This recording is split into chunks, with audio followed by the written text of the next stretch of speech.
कि great depression क्यों आया, ठीक है। तो ना उसको पढ़ने से पहले ना अपनी अपनी समझना है ग्रेट डिप्रेशन क्या है। ग्रेट डिप्रेशन में ये होता है कि जब भी कोई वॉर होती है ना, तो उस वॉर की वजह से एक इकोनॉमी जनरेट होती है, उस इकोनॉमी को कहते हैं वॉर इकोनॉमी। और वॉर इकोनॉमी ना हमेशा फॉल्स इकोनॉमी होती है, कभी भी वो ना एक्चुअल इकोनॉमी नहीं होती। लाइक मैं आपको बताता हूँ, देखिए जब भी वॉर होती है, वॉर के अंदर ज़्यादा वेपन यूज़ हो रहे होते हैं, हर चीज़ की प्रोडक्शन जो है वो ज़्यादा हो चुकी होती है, हर चीज़ एक्सेस में प्रोड्यूस हो रही होती है, प्रोडक्शन ज़्यादा हो चुकी होती है। और उस ज़्यादा प्रोडक्शन के लिए पीछे एक पूरी इंडस्ट्री डेवलप हो चुकी होती है। तो वॉर इकोनॉमी को ना कहते हैं बैलून इकोनॉमी भी कहते हैं। बैलून क्या है कि गुब्बारा जो है वो ऐसा लगता है जैसे भरा हुआ है, लेकिन इन एक्चुअल गुब्बारे के अंदर कुछ भी नहीं होता, तो उसको बैलून इकोनॉमी भी कहते हैं। मतलब क्या है कि जैसे ही वॉर खत्म होती है ना, जिस दिन वॉर खत्म होती है, पीछे प्रोडक्शन ज्यादा रहती है, लेकिन आगे से कंजम्पशन कम हो जाती है। वॉर के दरमियान क्या है, प्रोडक्शन भी ज़्यादा हो रही है, कंजम्पशन भी ज़्यादा हो रही है। वॉर के बाद प्रोडक्शन ज़्यादा ही है, लेकिन कंजम्पशन क्या होगी, कम होगी। यहाँ पे प्रोड्यूस होता है सरप्लस, तो सरप्लस की वजह से हमेशा डिप्रेशन आता है। तो जो दुनिया में जितनी भी वॉर्स हुई हैं, उन वॉर्स के बाद डिप्रेशन जो है वो मस्ट है। अब हम पढ़ते हैं फर्स्ट वॉर वर्ल्ड वॉर के बाद जो अमेरिका में डिप्रेशन आया। अगेन पहले हम उसका वाई पढ़ेंगे, डिप्रेशन क्यों आया, उसके बाद हम उसका जो है वो पढ़ेंगे हाउ कि डिप्रेशन की वजह से क्या क्या हुआ, और उसके बाद हम उसके इम्पैक्ट्स पढ़ेंगे। So we start with why of the great depression. So इस वाई में जो सबसे पहला है वो है डिसरप्शन इन इकोनॉमिक सर्कल।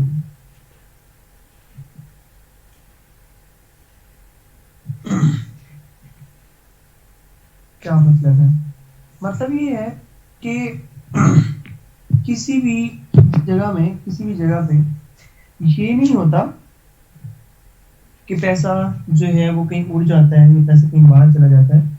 ऐसा कुछ भी नहीं होता, पैसे वही होते हैं, बस पैसों की रीएलोकेशन हो जाती है। देखिए तो ये डिप्रेशन, ग्रेट डिप्रेशन आया 1928 का। 1928 की दूसरी जने के वर्ल्ड है। अब सर्कल क्या चल रहा था, देखें यहाँ पे जर्मनी था, जर्मनी आपको पता है जंग में हार चुका था। तो यहाँ पे जर्मनी के साथ एक ज्यादती हुई थी, बहुत बड़ी ज्यादती हुई थी। उस ज्यादती को कहते हैं ट्रीटी ऑफ वर्साइल। इस ट्रीटी ऑफ वर्साइल में Germany second world war, first world war के बाद ही, क्योंकि जर्मनी जंग हारा था और जर्मनी को सजा देने के लिए ये एक किस्म की ट्रीटी ऑफ वर्साइल हुई, जिसमें जर्मनी के पास जितनी भी आर्मी थी वो ख़त्म कर दी गई। जर्मनी की जितनी भी खूबसूरत और लुक्रेटिव, जिनसे जर्मनी को गाने पड़ता था, लैंड थी, राइन लैंड थी या सेसिलोरन थी, वो सारी जर्मनी से दे दी गई। और जो सबसे बुरा इम्पैक्ट हुआ वो पता क्या वो ये हुआ कि जर्मनी को जिम्मेदार बनाया गया कि जंग के दरमियान जितना भी लॉस हुआ है वो जर्मनी पे करेगी। Germany was very much world कि मैं इतना पैसे कहाँ से लेके आऊँ। तो यहाँ पे ना यूएस ने क्या किया, यूएस ने जर्मनी को सपोर्ट करना शुरू कर दिया, जर्मनी को एड देना शुरू कर दी। जंग के बाद जर्मनी ने पैसे देने थे किसके, अलाइज के, फ्रांस के और ब्रिटेन के। जर्मनी अपने पैसे अलाइज को देता था, अब अलाइज ने किसके पैसे देने थे, यूएस के। तो ना ये एक सर्कल मूव कर रहा था। जिन लोगों का थोड़ा सा इकोनॉमिक बैकग्राउंड है वो इस बात को ज़्यादा अच्छे तरीके से समझेंगे कि इकोनॉमी के अंदर कुछ भी नहीं होता, इकोनॉमी के अंदर ये सर्कल होता है, बस वो सर्कल मूव करना। जैसे मैं किस जगह से खाना खाता हूँ, मैं होटल वाले को देता हूँ 5 रुपए, होटल वाला वही 500 जिससे उसने कुछ लिया होगा उसको दे देगा। वो उसको किसी और को दे देगा, वो भी 500 किसी और को दे देगा, और कहीं ना कहीं वही 500 दोबारा बैंक में डिपॉजिट होगा और मैं एटीएम मार के वो पैसे निकाल लूंगा। So economy is all about a circle. ये सर्कल डिस्टर्ब नहीं होना चाहिए। जिस दिन ये सर्कल डिस्टर्ब होता है उस दिन जो है वो सारे मसाइल जनरेट होते हैं। इसकी मैं एक आपको रीसेंट एग्जाम्पल बताता हूँ, या आप पेपर में भी लिख सकते हैं कि हम कहते हैं कि अगर इमरान खान ने, आईके ने, प्राइम मिनिस्टर ने आईएमएफ के साथ डील करनी थी तो कब करनी थी? जब ये आया था तब करनी थी। क्यों?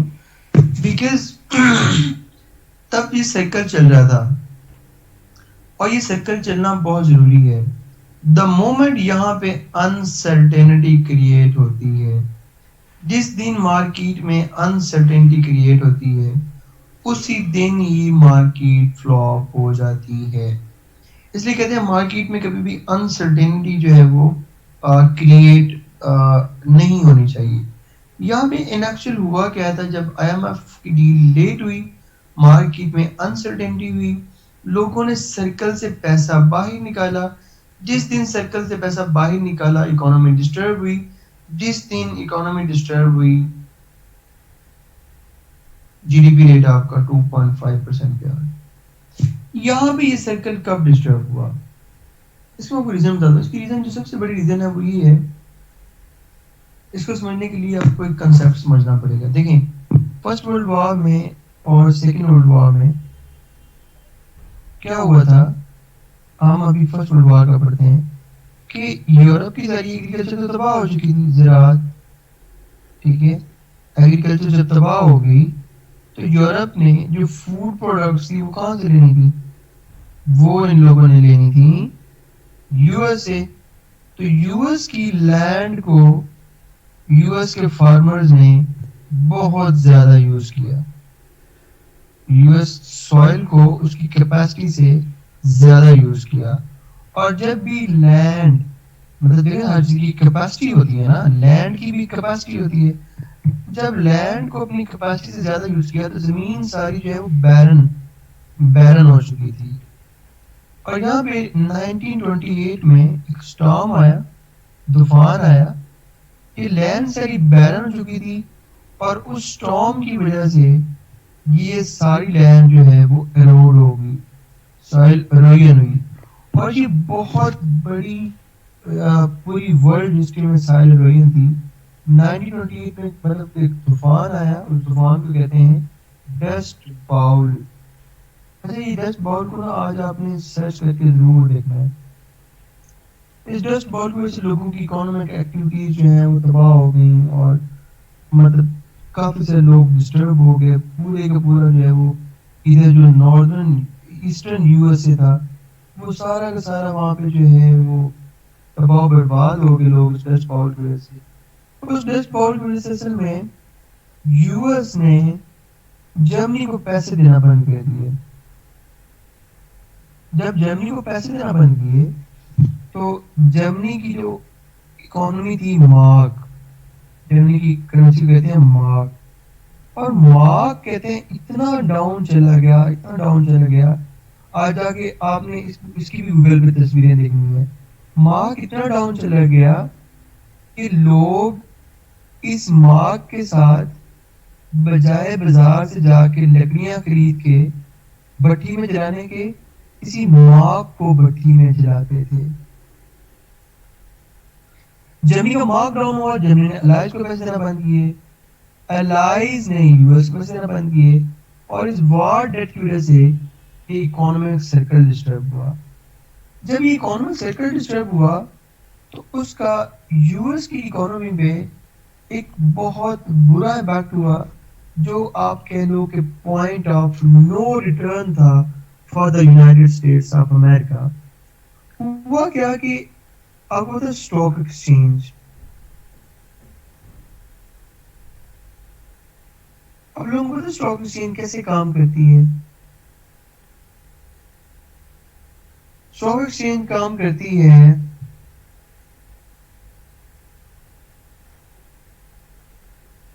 शेयर्स के साथ।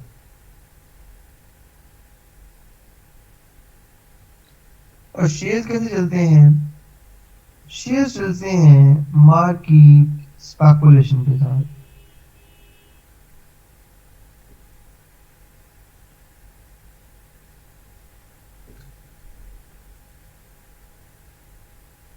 वो तो डिमांड एंड सप्लाई पे तो आधी मार्केट चलती है ना, मैं शेयर की बात कर रहा हूँ। शेयर्स में होता क्या है, सबने शेयर्स में एक बात याद रखनी, शेयर्स की ना कोई टेंजिबल वैल्यू नहीं होती। मतलब ये नहीं होता कि मेरे पास अगर 100 शेयर्स हैं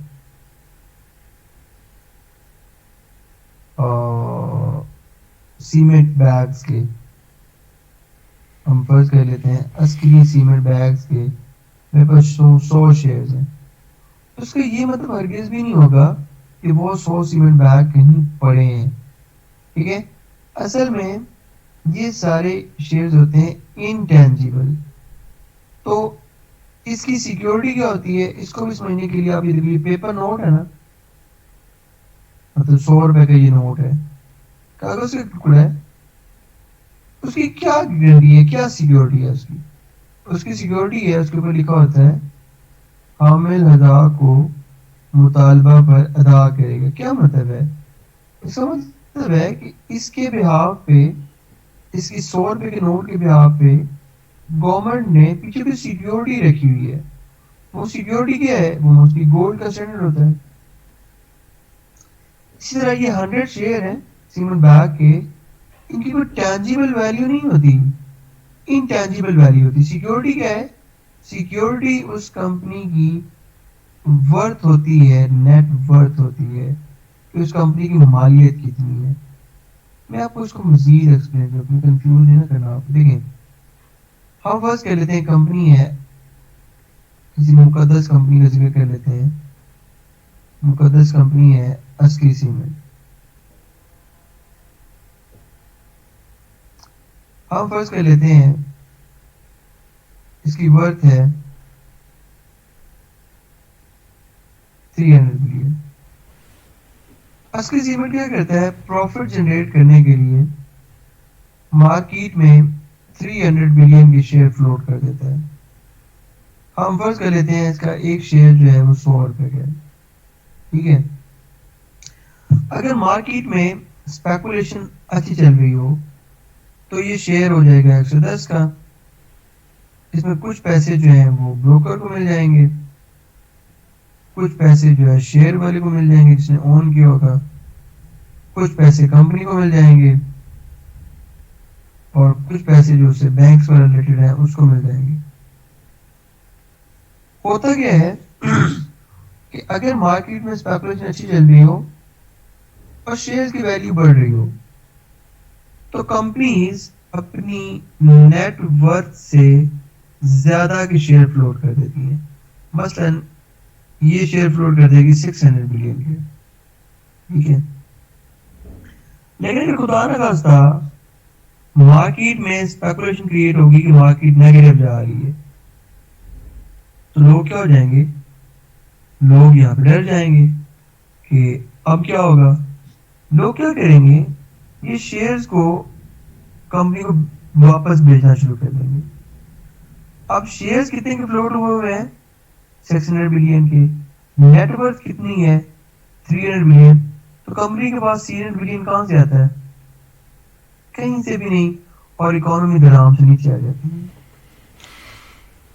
यूएस में 1928 तक मार्केट बहुत फिट जा रही थी। अच्छा, अपनी एक और बात याद रखनी है, जब भी इकोनॉमिक क्रैश आता है ना, तो उससे ये जो इमीडिएट टाइम है ना, इसके अंदर जबरदस्त किस्म की इकोनॉमिक ग्रोथ होती है।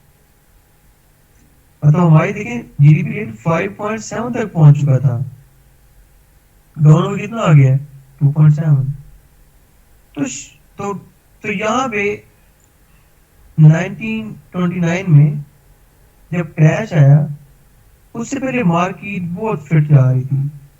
इवन की जो स्टॉक एक्सचेंज है, ये स्टॉक एक्सचेंज 600 प्लस पॉइंट पे थी। अगर कंपनी 1 बिलियन की थी तो उसने 601 बिलियन के शेयर फ्लोट किए हुए थे। यहाँ पे ट्यूसडे आया उस ट्यूसडे को कहते हैं ब्लैक ट्यूसडे। उस ब्लैक ट्यूसडे में क्या हुआ कि स्पेकुलेशन क्रिएट हुई नेगेटिव, और एक दिन में लोगों ने 13 मिलियन शेयर्स वापस बेचे। एक कंपनी की वर्थ 1 बिलियन थी, उसने शेयर फ्लोट किए वो 601 के, तो 600 बिलियन कहां से आना था? कहीं से भी नहीं। तो इकोनॉमी जो है, यहाँ पे कंपनी जो है वो बैंक हो गई सारी, और कंपनी के साथ जो बैंक से एसोसिएटेड थे वो भी बैंक हो गए। स्टॉक एक्सचेंज जो है यहाँ पे क्रैश होगी, और पूरे का पूरा अमेरिका धड़ाम से नीचे। And in whole America there was great economic depression. यहाँ पे मसला था यहाँ पे हर्बर्ट हूवर। हर्बर्ट हूवर उस टाइम यहाँ पे प्राइम मिनिस्टर प्रेसिडेंट था। हर्बर्ट हूवर बड़ा अच्छा प्रेसिडेंट था, लेकिन उसका मसला ये था कि हर्बर्ट हूवर बिलीव करता था लेज़ी स्पेयर की पॉलिसी पे। गवर्नमेंट को इंटरवेंशन नहीं करनी चाहिए इकोनॉमी के अंदर। इकोनॉमी के मसाइल अपने आप ही ठीक हो जाते हैं। ये बना 1929 में, प्रेसिडेंट 1929 में डिप्रेशन आया। इसके बजाय अब यहाँ पे गवर्नमेंट की इंटरवेंशन बहुत जरूरी थी। इसलिए यहाँ पे बजाय गवर्नमेंट की इंटरवेंशन करने की इसको फ्री चलने दिया इस मसले को, तो ये मसला बहुत एग्रीवेट हुआ। इसलिए ये डिप्रेशन है, कभी कभी इसको हूवर्स डिप्रेशन भी कहते हैं, क्योंकि हूवर ने इसके लिए कुछ किया नहीं। वो तो हूवर के बाद जो एक प्रेसिडेंट आएगा उसको कहते हैं Franklin Delano Roosevelt. Franklin Delano Roosevelt, जिसको एफडी रूजवेल्ट भी कहते हैं, इसने इलेक्शन जीता 1932 का। और इसकी नेशनल कैंपेन का जो नारा था वो था न्यू डील, कि जब मैं प्रेसिडेंट बनूंगा मैं अमेरिका को न्यू डील दूंगा, और इस न्यू डील के साथ मैं अमेरिका को क्राइसिस से बाहर निकाल दूंगा। अभी तक हमने पढ़ा है कि ग्रेट डिप्रेशन क्यों आया, अब इसका पढ़ते हैं इम्पैक्ट्स। इस वजह से कौन कौन से इम्पैक्ट्स हुए। सबसे बड़ा इम्पैक्ट हुआ वो था अनएम्प्लॉयमेंट। जब कंपनी बंद हो गई तो देयर वाज 25% अनएम्प्लॉयमेंट। मतलब 4 में से हर एक बंदा जो है वो अनएम्प्लॉयड था। चलिए मैं आज आपको थोड़ा सा नॉलेज चेक करता हूँ। और ये बताएं कि पाकिस्तान में अनएम्प्लॉयमेंट परसेंटेज कितनी होगी।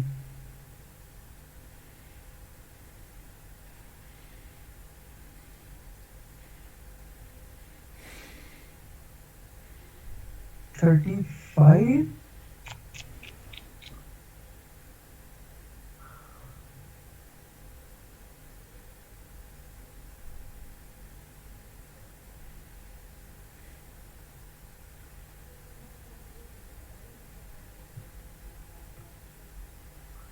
सेवेंटी।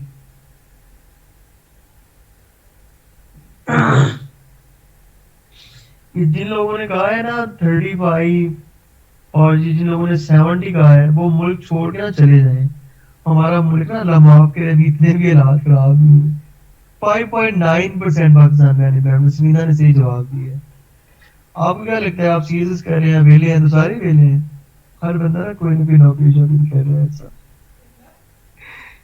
तो यहाँ पे आप देखें 25%, मतलब आज हम इतना रोना रोते हैं अनएम्प्लॉयमेंट का, ठीक है।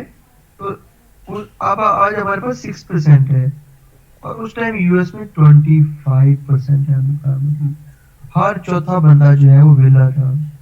उसके बाद यहाँ पे 11,000 जो बैंक्स हैं वो बंद हो गए, और यहाँ पे बचे 0.3 मिलियन कंपनीज जो हैं वो बंद हुई। और यहाँ पे अब ये देखो कि ये अमेरिका है ना, यहाँ पे सर आ गया डस्ट बाउल, तो इन लोगों ने इधर माइग्रेशन की। अब ये मिड है ना और ये वेस्ट है, तो माइग्रेशन कहते हैं मिड वेस्टर्न माइग्रेशन। और ये तकरीबन 0.2 मिलियन लोगों ने की। और जो स्टॉक एक्सचेंज थी वो क्रैश हो गई, ठीक है।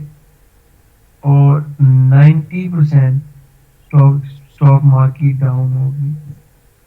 तो अब इसको ठीक करने के लिए जो डील दी गई उसको कहते हैं न्यू डील। वही बात है कि पैसे जब क्रैश आया तो ये नहीं था कि पैसे कहीं पड़े थे, पैसे कहीं उड़ के चले गए, नहीं, पैसों की डायरेक्शन खराब हो गई थी। डायरेक्शन, इकोनॉमिक डायरेक्शन, अक्सर आपने सुना होगा ना कि डायरेक्शन इज वेरी इंपॉर्टेंट। तो यहाँ पे जब रूजवेल्ट आया तो रूजवेल्ट ने डायरेक्शन ठीक की। लाइक उसने पहले 100 दिनों में 15 एक्ट्स पास किए, 15 एक्शन प्रोग्राम बनाए। उसने जो पहला प्रोग्राम बनाया हम बारी बारी ठीक करते हैं। लाइक बैंक का मसला है तो बैंक को ठीक करने के लिए उसने एक प्रोग्राम बनाया, उसको कहते हैं EBA। यार मैं लिखूंगा तो बड़ा मसला हो जाएगा, मैं नहीं लिखा, मैं साथ साथ बता रहा हूँ। ई का मतलब है इमरजेंसी, बी का मतलब है बैंकिंग, ए का मतलब है एक्ट, इमरजेंसी बैंकिंग एक्ट। इसमें उसने क्या किया, उसने चेक करवाया, उसने एक दफा सारे बैंक बंद करवा दिए, कहते हैं बैंक हॉलिडे। इसका बहुत बहुत बहुत अच्छा स्टेप था। पता क्या हो गया उसने, उसको लगा देखो 11,000 जो बैंक बंद हुए हैं ना वो सारे खराब नहीं हो सकते। इससे कहते हैं ना कि सूखी लकड़ी के साथ गीली लकड़ी भी जल जाती है। उसको लगा कि कुछ बैंक होंगे खराब लेकिन सारे नहीं खराब होंगे, तो उसने एक दफा बैंक हॉलिडे करवा के सारे बैंक बंद करवा दिए। और उसके बाद बैंक का अप्रेजल करवाया कि क्या सारे बैंक बंद होने वाले थे, तो उसको रियलाइज हुआ कि नहीं, 60% बैंक जो है देवर ओके। अब उसने ना उनको रीओपन करवा दिया जो ओके बैंक थे। लेकिन मसला ये था कि अब लोगों को ट्रस्ट नहीं रहा था उन बैंकों पे, तो उसने लोगों का वहां पे ट्रस्ट क्रिएट करने के लिए जो सबसे फिट एक्ट किया, जब उनको दोबारा रीओपन किया तो उनको under under federal treasury reopen किया। फेडरल ट्रेजरी क्या मतलब है, गवर्नमेंट, सरकारी नौकरी क्यों करनी है, सिक्योरिटी बस। तो यहाँ पे लोगों को सिक्योरिटी दी गई कि जो बैंक रीओपन हुए हैं ये फेडरल ट्रेजरी ओपन हुए। 60% बैंक दोबारा खुल गए, बैंक इशू रिजॉल्व हो गया और हुकूमत के पास अच्छा खासा रेवेन्यू आ गया बिकॉज वो फेडरल ट्रेजरी ओपन हुए थे। अब देखो पैसे वहीं पे हैं, सिर्फ एक डायरेक्शन चेंज की है। लाइक स्टॉक एक्सचेंज है, स्टॉक एक्सचेंज के मसले को ठीक करने के लिए एक कमीशन बनाया, उसको कहते हैं SEC, स्टॉक एक्सचेंज कमीशन।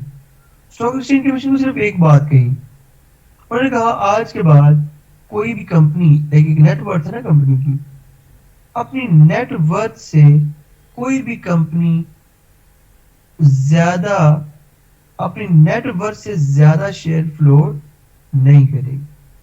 अगर कोई डिप्रेशन भी आए तो उतने शेयर फ्लोट किए हों जितनी अपनी नेटवर्थ है। स्टॉक एक्सचेंज का मसला हो गया। फिर इंडस्ट्री को ठीक करने के लिए पास किया नीरा। अच्छा ये चीज सीधे हो जाओ, कहाँ पे बैठो, यहाँ पे बैठो ना। नीरा, नेशनल इंडस्ट्रियल रिकवरी एक्ट, ये थी इंडस्ट्री को ठीक करने के लिए। नेशनल इंडस्ट्रियल रिकवरी एक्ट, उसने पहली दफा इसने लेबर यूनियन बनाई, अब लेबर यूनियन का क्या काम होता है कि एक हमारे को एक कंपनी ओनर है और जो लेबर है उसके दरमियान लियोजॉन क्रिएट करवाए, ताकि अगर कभी क्रैश भी आए तो लेबर एटलीस्ट ओनर के साथ इतनी सेंसिटिव करे ना कि कंपनी को छोड़ के ना आ जाए। इस वंडरफुल एक्ट की वजह से लेबर के वेजेस वगैरह भी उसने फिक्स करवाए और वर्किंग आवर वगैरह फिक्स करवाए और इंडस्ट्री का मसला भी हल हो गया। उसके बाद जो एग्रीकल्चर थी, एग्रीकल्चर ठीक करने के लिए इसने एक पास किया triple A, agricultural adjustment act. मेरे दिल के बड़े करीब है एग्रीकल्चर, इसलिए हम इसको लिखेंगे।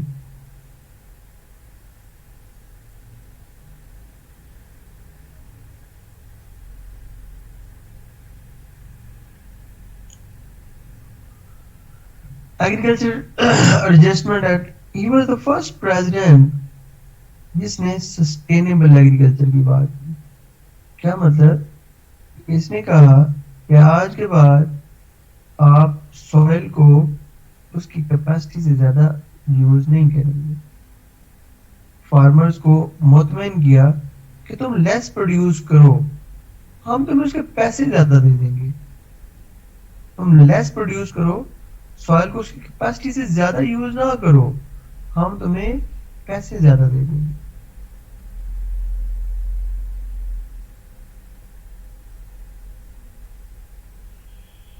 सो अच्छा, ये जो इसकी न्यू डील है ना, इसको अल्फा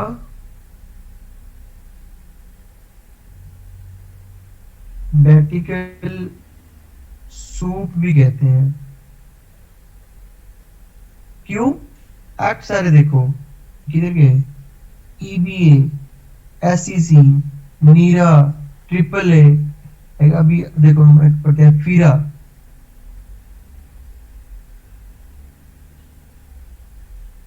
फीरा है federal emergency relief administration, federal emergency relief administration. बच्चे यार तुम लोग चुप हो गए हो, क्या हुआ है? चलो थोड़ी सी ब्रेक लेते हैं, मुश्किल लग रही है new reel.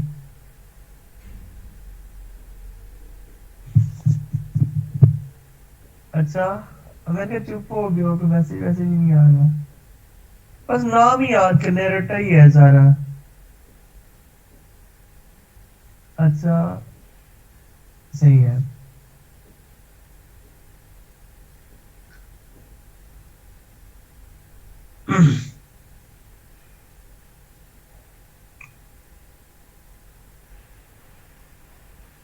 FERA, federal emergency relief administration. इसके अंदर इसने क्या किया, इसके अंदर इन्होंने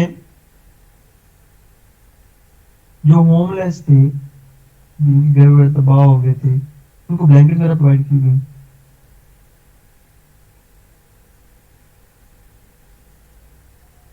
और यार यार मुझे ना असल में यूएस लाइक आपने आप भी लोग सीएसएस की तैयारी कर रहे होंगे ना, तो कोई सब्जेक्ट ऐसा होगा जो आपके दिल के बड़ा करीब होगा। तो यूएस हिस्ट्री ना मेरे दिल के बड़े करीब थी यार, मैंने ना बड़ा इसको क्या कहते हैं ज़ौक़ शौक से पढ़ा, मुझे बड़ी अट्रैक्ट करती थी यूएस हिस्ट्री, तो इसलिए जो है वो अभी तक सारा कुछ याद है। बल्कि आपको भी ये रिकमेंड करूंगा कि ना आपने ना 12 में से ना कम से कम 4 सब्जेक्ट ऐसे रखने हैं कि जिनमें ना अपने दिल से पढ़ना है कि मैंने में छक्का लगाना है। लाइक मेरा एक यूएस हिस्ट्री था, हाँ नहीं 12 में से एक पंजाबी, एक प्रेसी और इस्लामिया। मुझे कंफर्म था कि मैंने इनमें से छक्का लगाना है और मैंने इनको बहुत तैयार किया था। इस्लामिया जरा मेरा मजहबी सा खानदान है तो मैं तो क्या, लेकिन फिर मुझे इस्लामियत आती थी अच्छी, मतलब आयात वगैरह मुझे अच्छी आती थी। एक रोजे के ऊपर आयात याद की, कुतिबा अलैकुम अस्सियाम कमा कुतिबा अलल्लज़ीना मिन क़ब्लिकुम लअल्लकुम तत्तक़ून। और अब एक बुक है वो जेडब्ल्यूटी की, जहांगीर वर्ल्ड वालों की अच्छी बुक है।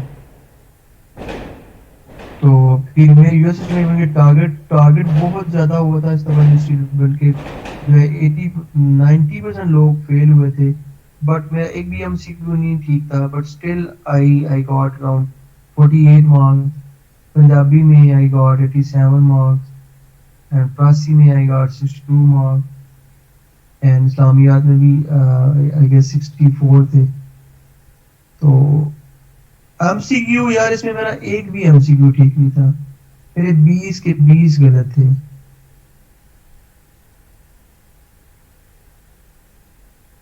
आप ना आ जाके 2018 का नेट पे देखना, आपको मिल जाएगा पेपर एमसीक्यू का, यूएस हिस्ट्री का। उसमें एमसीक्यू उसने पूछे थे कि पेप्सी कब बनी थी, कोका कोला कब बनी थी, फैंटा कब बनी थी, शिजान कब बनी थी, और जो है वो यूएस के अंदर ऐसा कौन सा साल था जिसमें समर नहीं आया था, और टाइटैनिक कब डूबा था, और इस तरह के उसने पूछे। नहीं नहीं इरफान, ऐसा नहीं है, आपके सारे ठीक होंगे। मैं आप अब पिछले पास पेपर्स के कर लें। असल में 2018 के अंदर ना, 2018 के अंदर मसला ये था कि यूएसएससी को टारगेट किया गया था। 20 के 20 एमसीक्यू ने डेट्स पूछी थी। अब 2019 के एमसीक्यू वो जानते, सारे के सारे आते थे लोगों को। 2020 के भी बहुत आसान होंगे। पास्ट पेपर्स के जितने भी एमसीक्यूज हैं वो सारे के सारे कर लें तो ये एमसीक्यूज हो जाएंगे। पहली बात कल की है, हम कल मैं बताऊंगा इंशाल्लाह सारा। मेरे होते हुए ना आपने परेशान नहीं होना बिल्कुल भी, ठीक है ना। होमलेस को ब्लैंकेट्स दिए गए, पास पेपर्स, बस पास पेपर, पास पेपर। और उसके साथ यहाँ पे जो है होमलेस को ब्लैंकेट मिल गए, और जो लोग दोपहर को खाना वगैरह उनको नहीं मिलता था, उनको खाना देने के लिए एक किचन सूप स्टार्ट किया गया, उनको खाना दिया जाएगा। और जो अनएम्प्लॉयमेंट है उनको एम्प्लॉयमेंट ढूंढने के तरीके सिखाए गए, और जो जिन लोगों के पास घर नहीं थे उनको घर देने के लिए एक मूवमेंट स्टार्ट की, एफएचए, फेडरल हाउसिंग एडमिनिस्ट्रेशन। लेकिन इस सब के दरमियान जो सबसे अच्छा था ना, वो था पीडब्ल्यूए। ये था पब्लिक,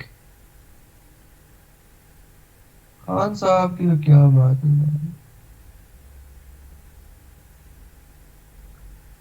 पब्लिक वर्क्स एडमिनिस्ट्रेशन।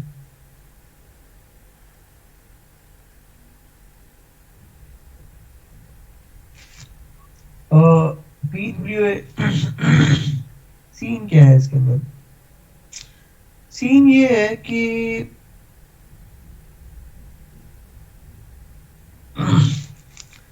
इन्होंने एडमिनिस्ट्रेशन बनाई किस चीज के लिए? पब्लिक वर्क के लिए। अब मेरी मीनिंग देखो, एडमिनिस्ट्रेशन बनाई किसके लिए? पब्लिक वर्क के लिए। लोगों को जो अनएम्प्लॉयमेंट थे उनको आप स्कूल्स बनाओ, आप कॉलेजेस बनाओ, आप रोड्स बनाओ। जो अनएम्प्लॉयमेंट थे उनको एम्प्लॉयमेंट दी, और जिस जगह पे भी लोग एम्प्लॉयड होते थे वहां पे उनको फ्री फूड दिया जाता था, और उनको फ्री जो है वो लॉजिंग दी जाती थी, और बदले में हर बंदे को एक दिन का $1 दिया जाता था। अब ये जो $1 है ना, ये इनको नहीं मिलता था, बल्कि ये पीछे इनकी फैमिली को मिलता था। हुआ क्या कि जब फैमिली को पैसे मिलना शुरू हुए तो फैमिली की परचेजिंग पावर डेवलप हुई, इन लोगों को एम्प्लॉयमेंट मिलना शुरू होगी, फैमिली की परचेजिंग पावर डेवलप हुई।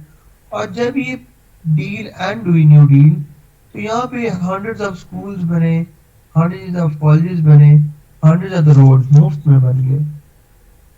It was very wonderful idea of improving the public work. जो डायलेपिडेटेड बिल्डिंग्स थी वो इम्प्रूवमेंट हुई।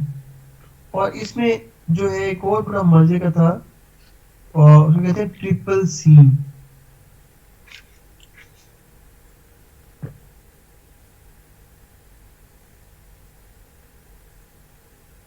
ट्रिपल सी ये है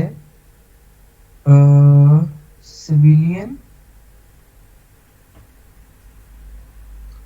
कंजर्वेशन कॉप्स।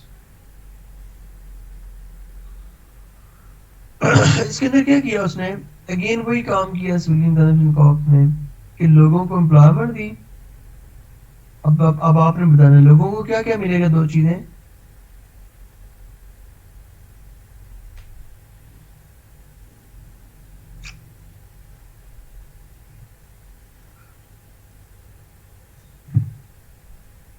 फूड और फूड और लॉजिंग। सिक्योरिटी क्यों मिलेगी? इधर तुम्हारी हर बात उल्टी क्यों होती है? सिक्योरिटी को क्या करना उन्होंने?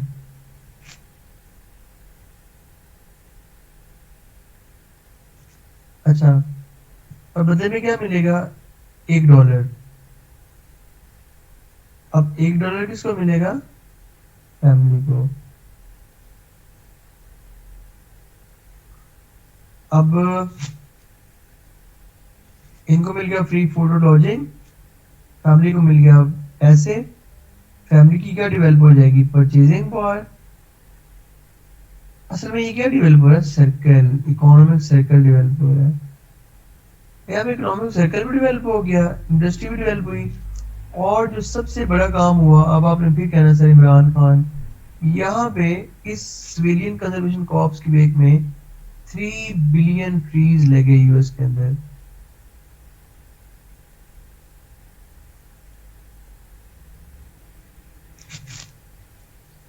और वो जो क्लाइमेट डिस्टर्ब हुआ था, और वो जो डीफ्रेस्टेशन हुई थी, थोड़ा सा ना आपको शर्म भी दिलाता हूँ, बताओ डीफ्रेस्टेशन कब हुई थी?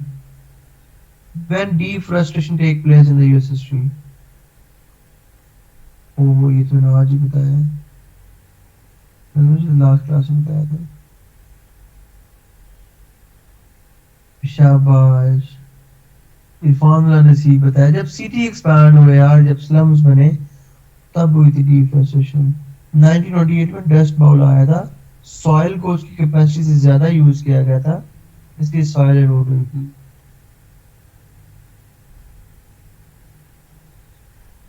और यहाँ पे उससे भी यहाँ पे एक अथॉरिटी बनाई गई, कहते हैं टीवीए। अच्छा, अब यहाँ पे दो चीजें देखो। बात का तुमसे पूछ लेगा व्हाट वाज हूवर्स डिप्रेशन, तो बताओ हूवर्स डिप्रेशन क्या होगा?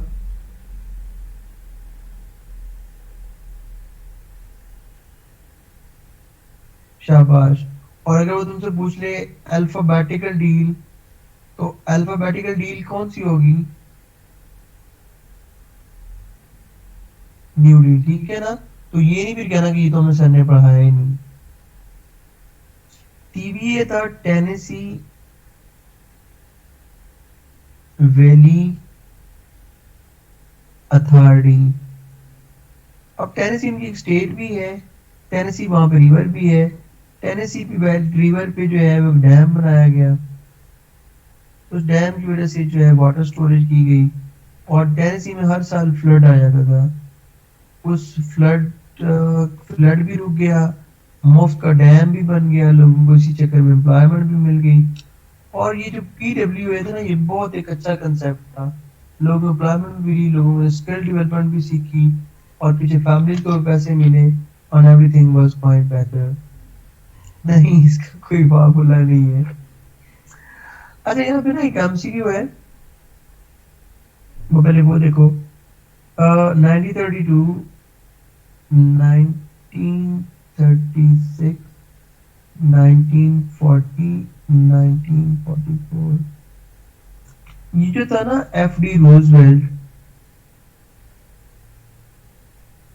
असल में जब वाशिंगटन प्रेसिडेंट था ना, तो वाशिंगटन जब प्रेसिडेंट बना, तब जो कॉन्स्टिट्यूशन था ना, उसने ये नहीं कहा था कि कोई बंदा कितनी दफा प्रेसिडेंट रहेगा। वाशिंगटन ने खुद ही ना 2 टर्म एंजॉय करने के बाद ना छोड़ दिया। तो उसने कहा मैंने अब प्रेसिडेंट नहीं बनना, किसी और को मौका मिले। तो उसके बाद एक नॉर्म बन गया कि हर प्रेसिडेंट 2 टर्म एंजॉय करने के बाद छोड़ देता था। तो जब फ्रैंकलिन डिलानो प्रेसिडेंट बना, तो उस टाइम भी नॉर्म यही था कि 2 टर्म एंजॉय करने की। अब ये नॉर्म है, रूल नहीं है। नॉर्म है, लॉ नहीं था। इसने क्या किया, 1932 में प्रेसिडेंट बना, डिप्रेशन से निकाला, 1936 तक जब डिप्रेशन ही था, डिप्रेशन से निकाल लिया। जब 1940 का इलेक्शन हुआ ना, तो यहाँ पे दुनिया में वर्ल्ड वॉर टू चल रही थी, जो स्टार्ट हुई थी 1939 में। तो लोग डरे हुए थे वर्ल्ड वॉर वन से कि हमने वर्ल्ड वॉर टू में पार्टिसिपेट नहीं करना। तो रूजवेल्ट ने बड़ी अच्छी डिप्लोमेसी के साथ यूएसए को वर्ल्ड वॉर टू से बाहर रखा हुआ था। उन्होंने यहाँ पे कहा कि हम किसी नई प्रेसिडेंसी को अगर मौका देंगे तो बड़ा मसला हो जाएगा, तो इसलिए तीसरी दफा भी प्रेसिडेंट बन गया 1944 में। अब 1941 में इन्होंने वर्ल्ड वॉर टू में हिस्सा ले लिया था। अब उस टाइम जो मेजर लोग थे, एक ये रूजवेल्ट था, स्टालिन था, चर्चिल था और डिगोल था। ये मेजर रोल थे और हिटलर साथ में था, वर्सेस था। अब इन लोगों की आपस में मीटिंग वगैरह होती रहती थी। आप ये समझते थे कि अगर यहाँ पे अगेन हम किसी नई प्रेसिडेंसी को मौका देंगे तो जो है वो बड़ा मसला हो जाएगा। तो अगेन इन 1944 उसने चौथी दफा भी इलेक्शन जीता, लेकिन इलेक्शन जीते ही अगले साल 1945 में उसकी डेथ हो गई।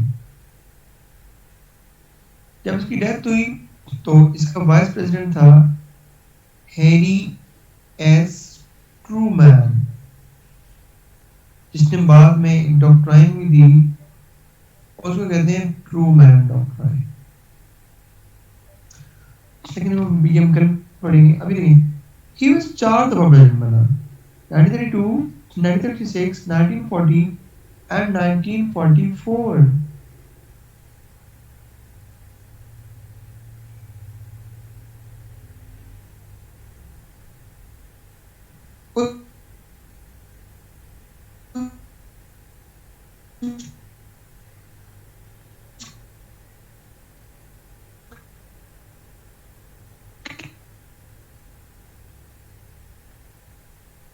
आइए वाले हमारी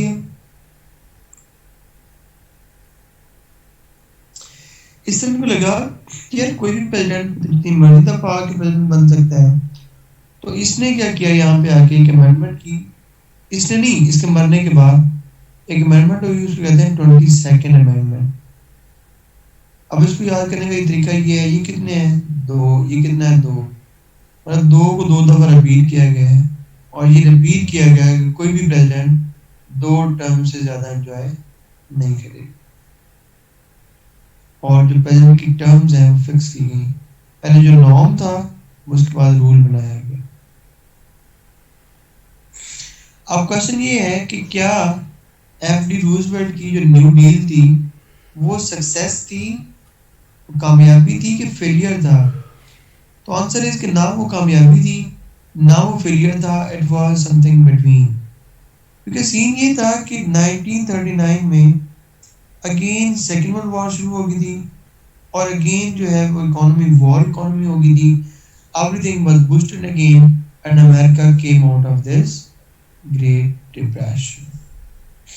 That was all about Great Depression and the new economic deal. Okay.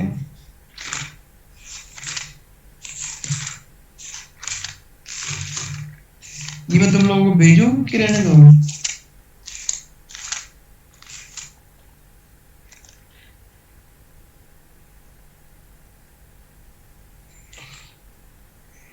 Conclusion ये है कि क्या न्यू डील सक्सेस थी या फेलियर था? तो उसका आंसर ये है कि न्यू डील के एंड पे ना वर्ल्ड वॉर टू शुरू हो गई थी और इकोनॉमी जो है वो दोबारा जो है वो वॉर इकोनॉमी बन गई थी। जब वॉर इकोनॉमी बनी तो हर चीज जो है वो दोबारा हाई एंड पे शिफ्ट होगी, और जब हाई एंड पे शिफ्ट होगी they came out of the economic depression. अब होगी हमारी लास्ट क्लास। तो लास्ट क्लास में हमें थोड़ा सा कोर्स देखना है, मैं भी जो है वो आपको करवा दूंगा चीज़ें। तो लास्ट क्लास में ना हम फिर कोर्स डिस्कस करेंगे थोड़ा, तो पेपर टेम्पलेट टेक्निक डिस्कस करेंगे और थोड़ा गैप देंगे कि जो भी बातें और मुझसे करनी हो तो आप कर सकते हैं। ठीक है जी।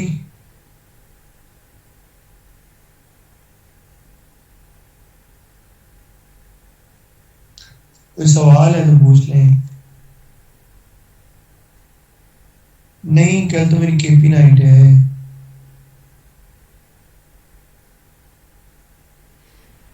दस्तर के जादूगर होता